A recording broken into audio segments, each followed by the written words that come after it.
So this is a very good question. It says, Dave, why is it that objects are not falling out from the earth when the rotation is in upside down position? So let's say this is the earth and the earth is round. The reason he's asking this question is because some people believe the earth is flat like this. If the earth is flat, that means when objects go here, they will fall, right? But if it is round, why is it that continents or planets here are not, things are not falling out? Well, the thing is that everything in space has gravity. The earth has gravity, and the gravity is highest at the core, inside the center of this ball, inside.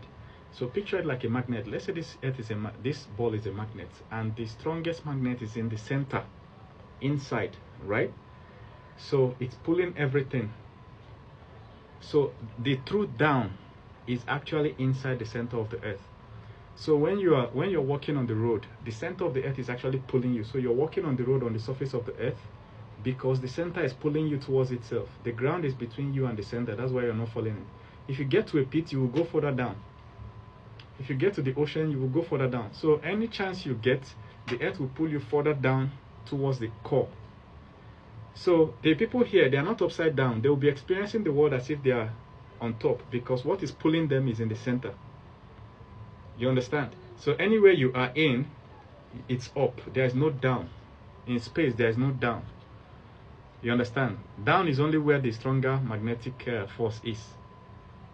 You get? So there are other things happening. For instance, the moon. The moon once collided with the earth about 4 billion years ago and bounced off. But in space, things cannot just bounce off straight like this. They have to follow an orbit.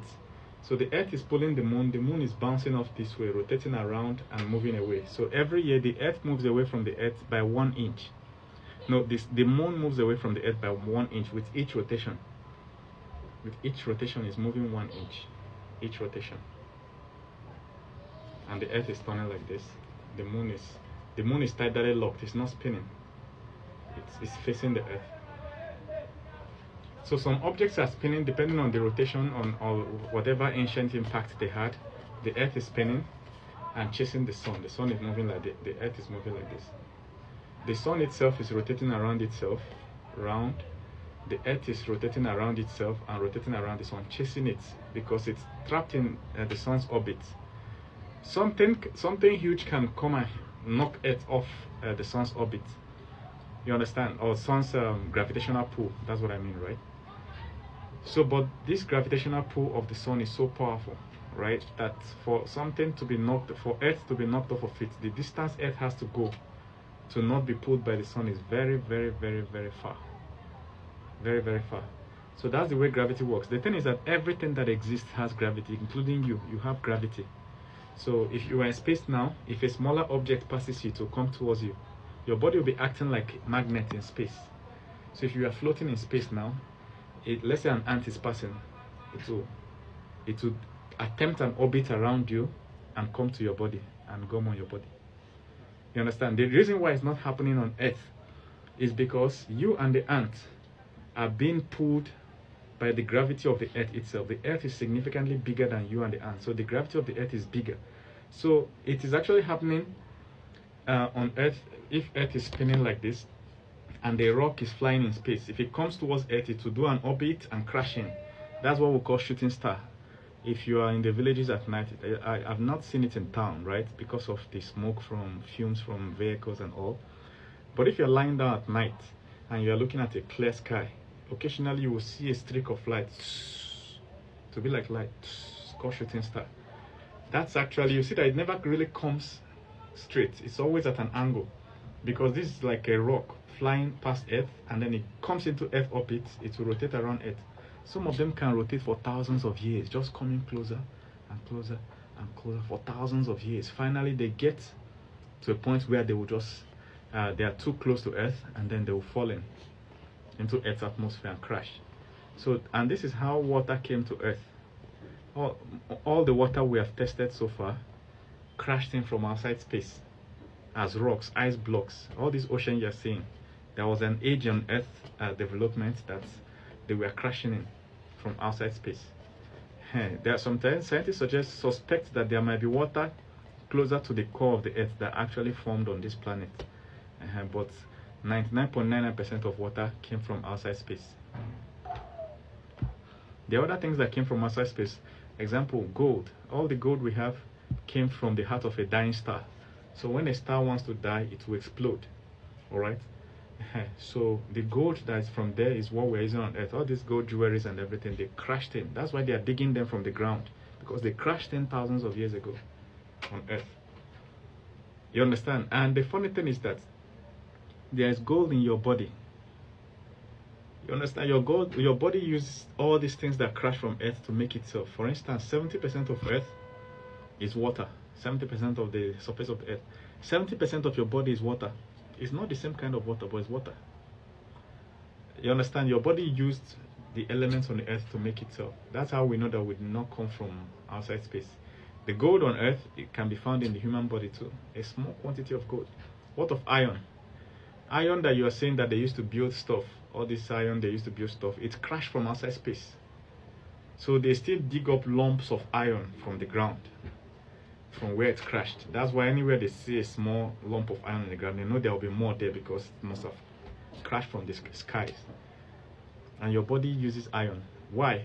How did it get into your body? From plants. Plants will dig their roots and absorb these things, these minerals from the ground.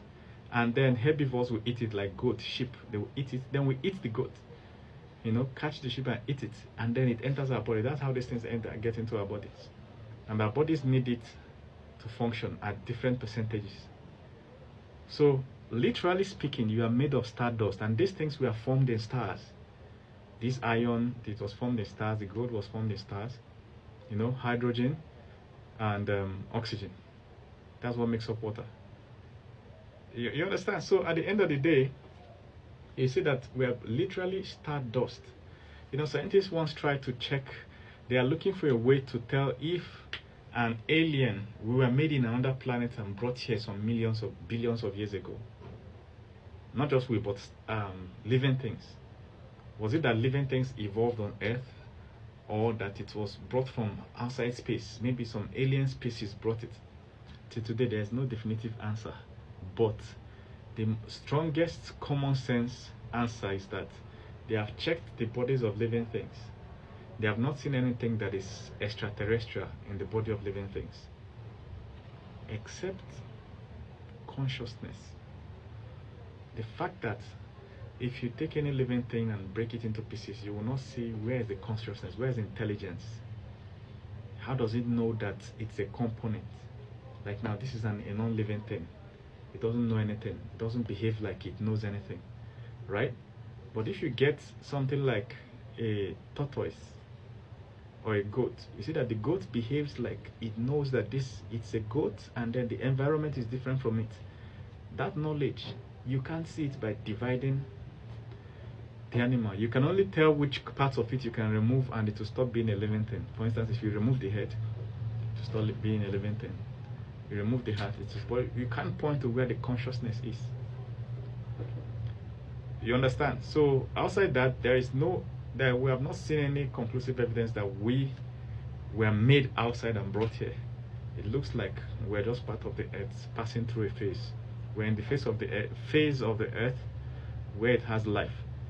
In the future, it may enter a phase where it doesn't have life, or where it has something you may call super life. You understand? When life has got to a certain huge extent. Because actually, if you look at the way living things are evolving, right, you see that at first you had unicellular organisms.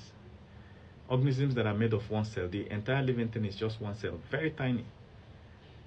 After some billions of years, it now started having multicellular organisms. So those cells started joining to form a bigger structure that can survive better in the environment. They would join together via some sort of symbiosis, you know.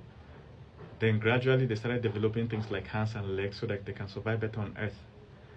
And we are the latest stage now. We humans now, we appeared latest 150 to 200,000 years ago. You understand? We are made up of living cells. If I check your body now, you see billions of living cells, all living their full life because they came together to form you. Imagine what the future would look like.